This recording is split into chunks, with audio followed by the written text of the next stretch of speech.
Yeah, I mean, as much as I like them, I mean, I like these fucking cocksuckers, but they're putting me off on my fucking medical leave, man. Like, I got approved by my doctor's office today, and they won't give me the fucking forms.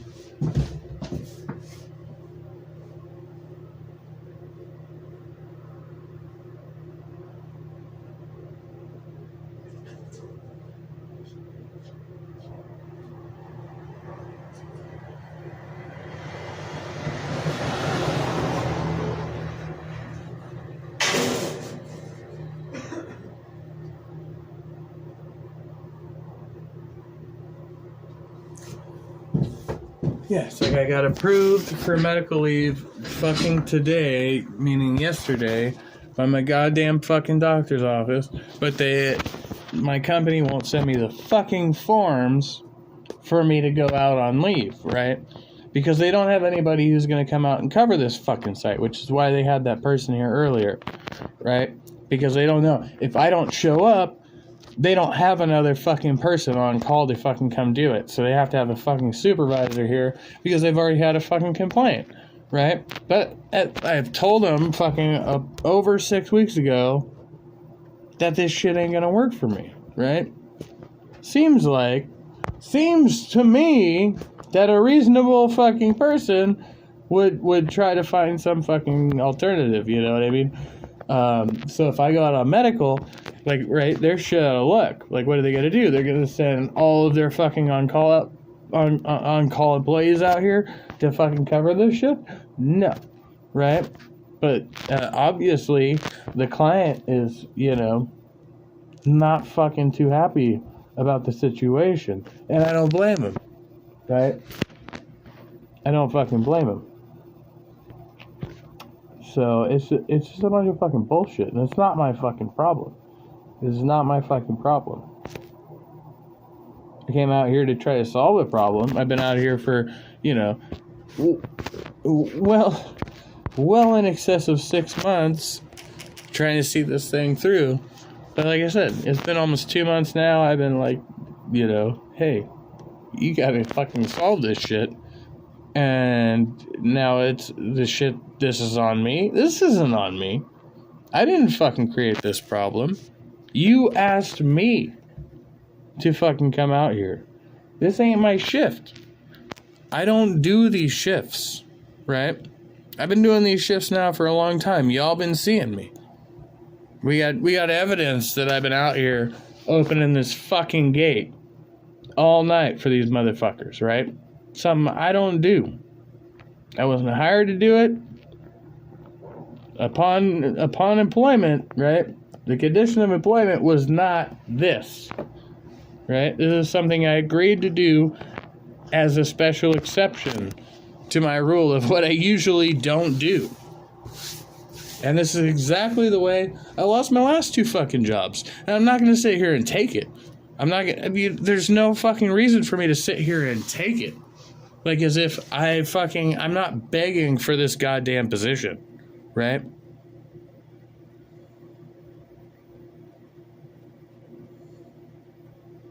So, as far as I'm concerned, somebody needs to figure some shit out, and it's not me. I have my own shit to figure out outside of this. This is not a me fucking issue. So, and have some serious fucking concerns coming up real quick. Hope you figure it out, right? I'm a little heated. I'm a little heated.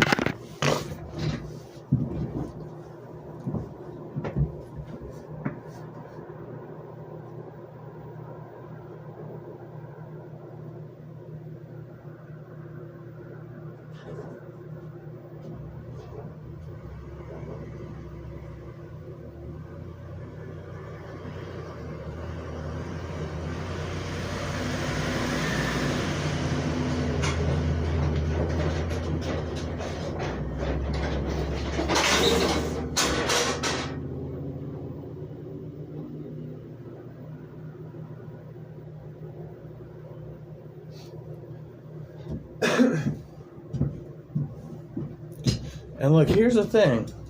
Is this thing on? This is how I teach base words. The base words in this video are all verbs. Build, cook, fill, spell. I almost said this in cock. I was like, is this a children's video? Okay. So, yeah, for sure. That's kind of the position I'm in right now. And, basically,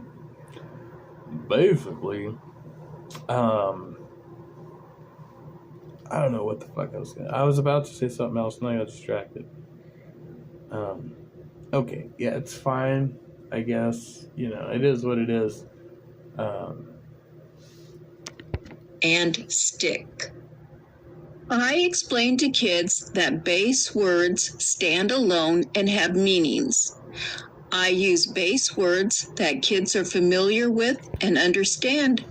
Yeah, I keep getting cut off, and I'm just really trying to make it through tonight, Silverwolf. Thanks for or this morning. Good to see you. Thanks for coming. And no, like I was just expressing, like I'm really fed up with this bullshit. I shouldn't really be here right now. Technically, I'm here against medical orders, and my employer is aware of that. So they've been kind of playing some games, but I should actually be in treatment right now. But I don't know. People prefer to play games, so we'll see how that fares for everybody. Their meanings, and I have kids add prefixes and suffixes to base words to create new words. I begin with base words that are familiar with kids. Next, I add a prefix to each base word. I explain what the prefix means. In this example, it is... Yeah, my doctor's office approved me to go into treatment yesterday. Over 12 hours ago. Like, more like 15 to 18 hours ago. And when I talked to my employer... They said, oh, well, we'll see what we can do about that. And you were on medical leave last year and blah, blah, blah, blah, blah. And then they never provided me the paperwork that I needed to submit. So we're still waiting on that. So that's on them. That means do again. Then we talk about how the meaning of each base word has changed. I follow the same instruction as I did with the prefix example. However, the suffix S is confusing to kids because they know it makes a noun plural, more than one. However, it is very different when it follows a base word that is a verb. It means third person present. It tells who is doing the action, the verb. And in this example, Tommy builds. Next, we add both the prefix re and the suffix s to the base words we just studied. There are additional prefixes and suffixes that are on this practice page. To help kids with their understanding, I have a resource chart for them to use. This resource chart will help them as they fill out the practice pages. So let's begin with base word build. Have kids fill in the new word for prefix re and base word build, that is rebuild, build again. Have kids look at the chart to find the meaning of prefix pre, meaning before, and then have them write the new word pre-build.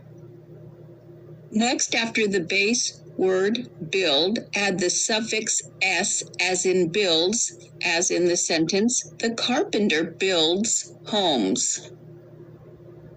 In this example, adding the suffix er to the base word build makes the new word builder, making it a noun. The prefix co means with others. When prefix co is added to build with suffix er, it means a builder who works with other builders. I've never heard the word co-builder actually used, but okay. And is That's sort of a word. A noun. The last new word is rebuilding, meaning building what is going on again. with this video? Because I thought we were coming to something, but this is not actually what I was trying.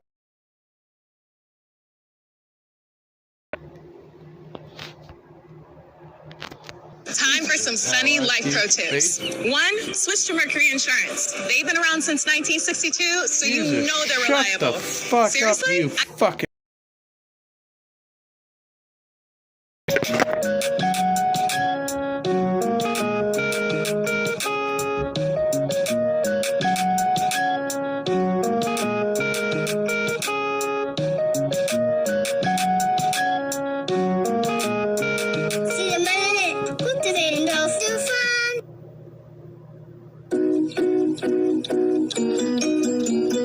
Thank you for joining us for another Seed of Melanin School. Class is in session.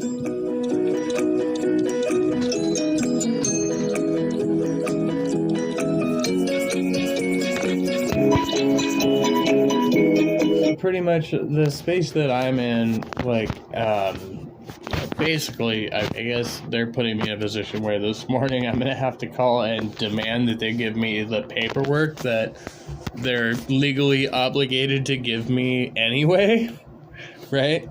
Like, there should have been no dialogue back and forth about this. As soon as I requested the paperwork, they should have given it to me, and it's been, closer to 24 hours now, where it's like, okay, why are you not giving me the documents that I requested? So pretty much, like, in, about 3 hours, I'm gonna have to call them and demand they give me those documents, which is gonna be, like, it's just so uncomfortable to have to do this. Like, why would you even fucking take it to that? Well, just send me the fucking paperwork that I need. Like, you're legally obligated to do so. Why would you fucking put it off? That's stupid. Today, it's so dumb. We're learning about Juneteenth.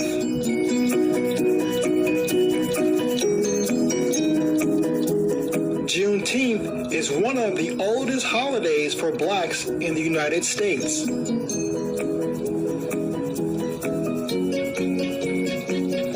Since 1619, blacks had been slaves in the United States. They were considered like animals to be owned by whites. Slaves lived in cabins on the property of their white owners or slave masters' land. The white slave masters often owned many acres of land called plantations. Most slaves worked without pay in the fields of the plantation, tending to the livestock, picking cotton, and performing other necessary tasks. Other slaves worked without pay in the homes of whites, doing domestic tasks like cooking, cleaning, and helping to raise children. Conditions during slavery were harsh, and blacks were unable to leave or refuse to work without harm. Let's learn about Juneteenth. On September 22nd, 1862, Abraham Lincoln issued the Emancipation Proclamation during the Civil War. It declared that all slaves in the southern states would be free.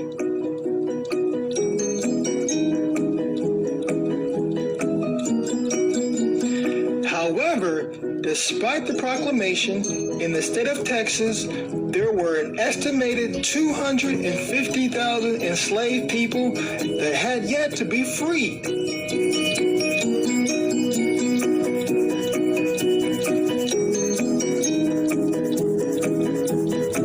On June 19th, 1865, in Galveston, Texas, General Gordon Granger announced that slaves in Texas were now free.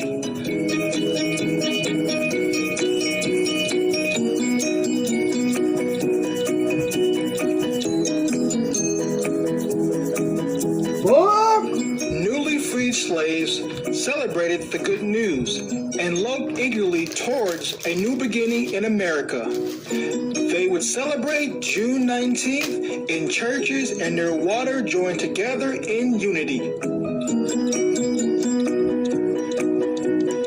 The Juneteenth flag was created by the National Juneteenth Observation Foundation in 1997. It's crazy because I didn't hear about that shit till like 20. It was closer to 2020 when I actually heard about Juneteenth. Never heard about it before.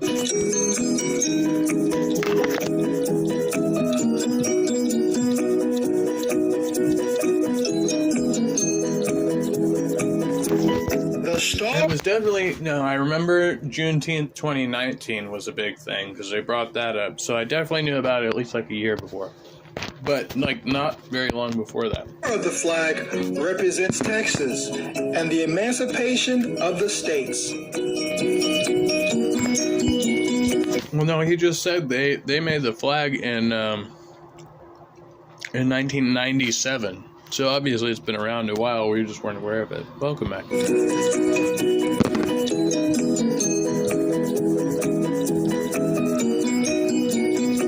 The burst symbolizes a new beginning for the former slaves.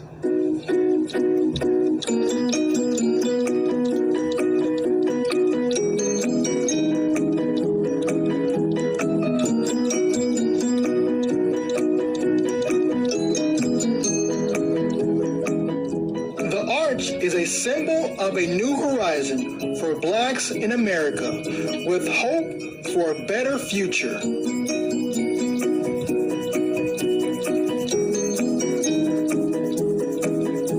The red, white, blue is a reflection of the colors of the American flag. These colors also honor the slaves who died as Americans for their hard work building this country. Slavery in the United States was unjust, cruel, and wrong. Juneteenth helped to end this horrible practice.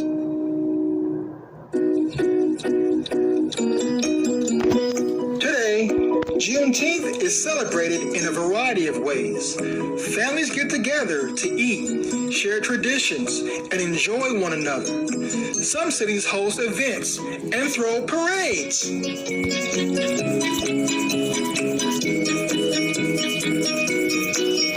We tell the story of Juneteenth to make sure our history is not forgotten. We celebrate freedom.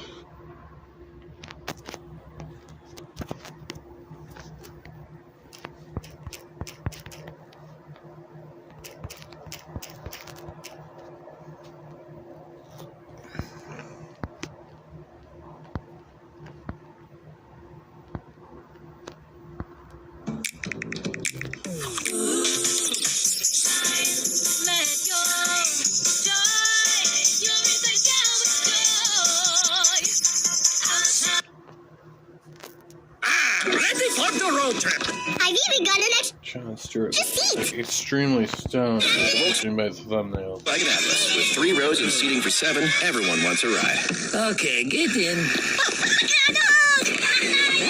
And see Despicable Me 4 in theaters July 3rd. Rated PG. I shouldn't have made the second one. The first one was. But of course. If you have the timing of the god. Yeah, I miss John Stewart as well.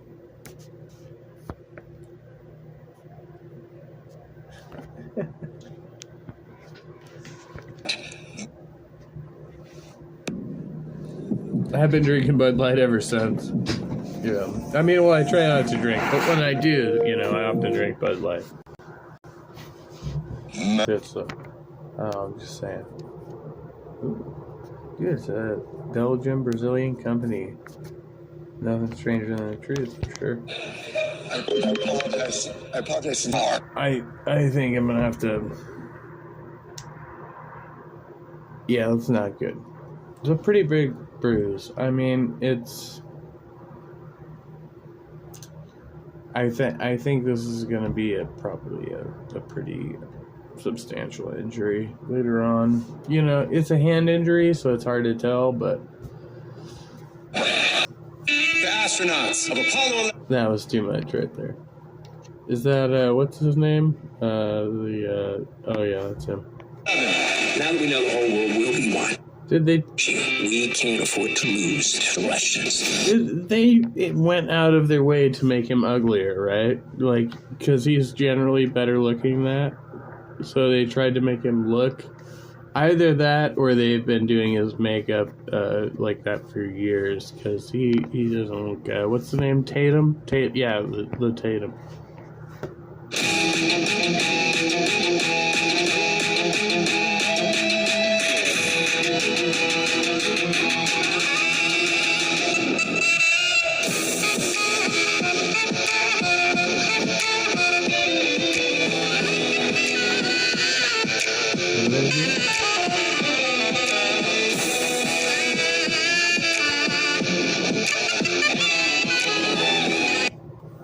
David Wood's delusional This is apologetics amazing. for So Myth Vision actually has a 5-hour fucking video rebutting David Wood. Jesus resurrection. Oh my goodness. This has got to be fucking epic right here. It's examined thoroughly today with me and Stephen Woodford from Rationality. Oh no. We're going to probably, hopefully, continue doing series like this. They're If you like it, let us know. gonna fucking annihilate this guy. comment section. Like, honestly, like they're just going to destroy him. I did a little bit of a hit piece, but really just pointing out the inconsistent, hypocritical analysis from David Wood on Islam. While I am cheering on critical thought and critical analysis pertaining to Islam and the Muslim sources, and the list can go on and on. Thumbs up, keep it up. But how come it doesn't happen to Christianity? Makes me think cognitive dissonance. There might be something delusional happening in that. This is going to be over 5 hours long with me and Stephen Woodford. And the fun part is we allow some critical scholars to join. So like right off the bat, I would be like, dude, like if you don't assume your audience can read, I don't know. I mean, like, you know, I guess, you know, occasionally it happens, and I've said this shit before. Like usually I try to do it like in just like, hey, if you can't read, you know, in case you didn't see the description of the video. But, you know, I mean, in this case, I guess, you know. It's dishonest. It's dishonest. I'm sure Barterman is not happy with that. And, you know, I'm sure that no one wants to be taken out of context in that way. And it really is out of context in the sense that you're not taking his entire thought paradigm into consideration. You're only plucking out and decontextualizing some part of what this individual or that individual might have said. One of those scholars gets sourced by David Wood. Both literal, both metaphorical, but don't cheat and take Caesar metaphorically and Jesus literally. That is simply dishonest. His own source that he wants to use to help bolster his claim and conclusion that the resurrection historically happened comments about that conclusion, and it isn't he just wants to sin or he's just some bad person. What is at stake here is which metaphor you accept. John Dominic Crossan, who's approaching 90 years old if he isn't already. You will not want to miss this. There are so many nuggets and juicy pieces all the way throughout this entire video. Make sure you go subscribe to Rationality Rules as well. If you like it, we'll do more of it.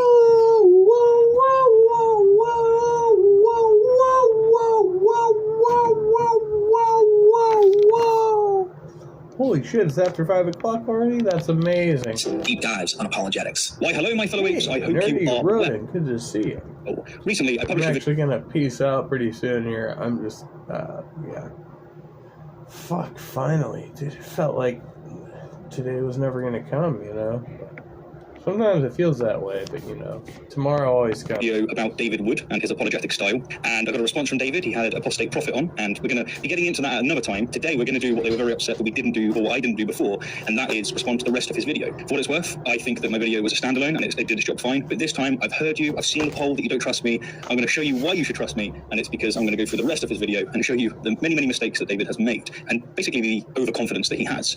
Joining me today, or maybe it's better to say that we're joining each other, is Derek from Myth Vision. How you doing, Derek? I am very, very jealous of Steven's beard. Good, man. It's amazing. I like it. Another Good. piece on David Wood. I just got done doing one. He had this. I I'm not jealous, I'm envious. I want to be a little bit sinful about it, you know? So obvious, almost like a hypocritical standard of not realizing the same things he was criticizing Islam applied to his own religion.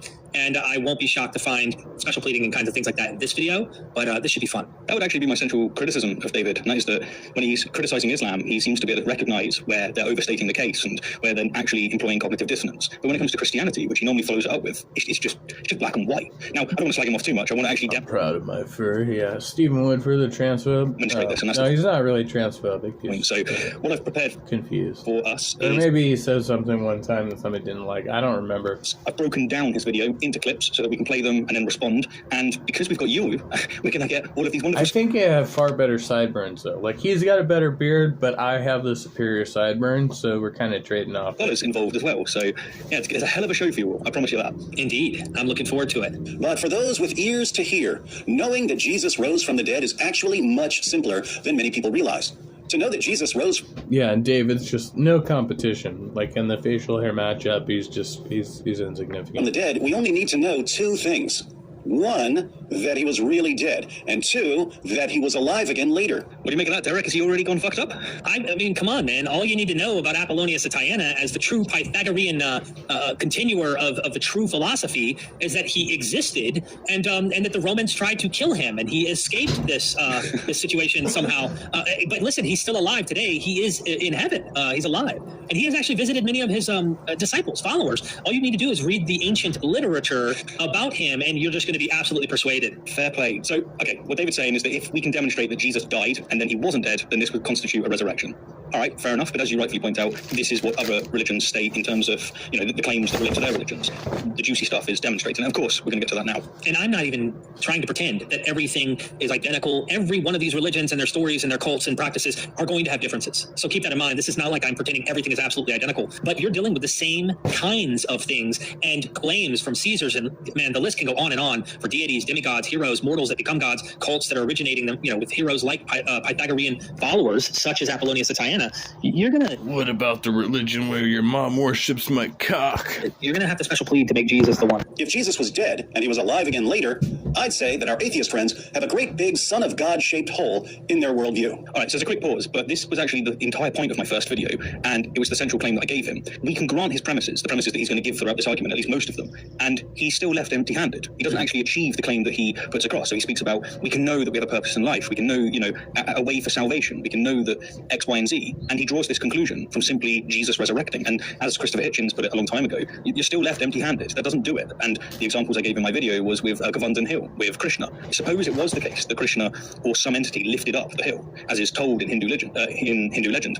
It doesn't follow from that the doctrines and the central teachings of Hinduism is true. And of course, David knows that. He wouldn't. He's not a Hindu, right? He wouldn't buy these things. Right. But yeah, the same could be said, of course, of Muhammad splitting the moon. Like, suppose he did actually split the moon. This just wouldn't entail the truth of Islam.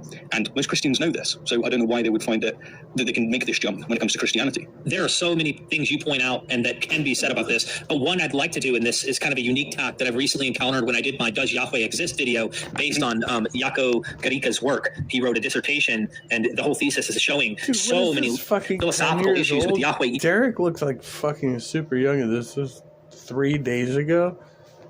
This looks way younger. I mean, I don't know. I'm just judging by this interview. But anyway, whatever. It doesn't matter. The point is, I'm a fucking pervert. I'm an atheist, and I fucking hate you all, and I love you to death too. You know, I'm gonna go, flagellate myself or whatever atheists do when the sun is coming up. So, good luck, be well, stay trusty, and try not to be a stupid monkey.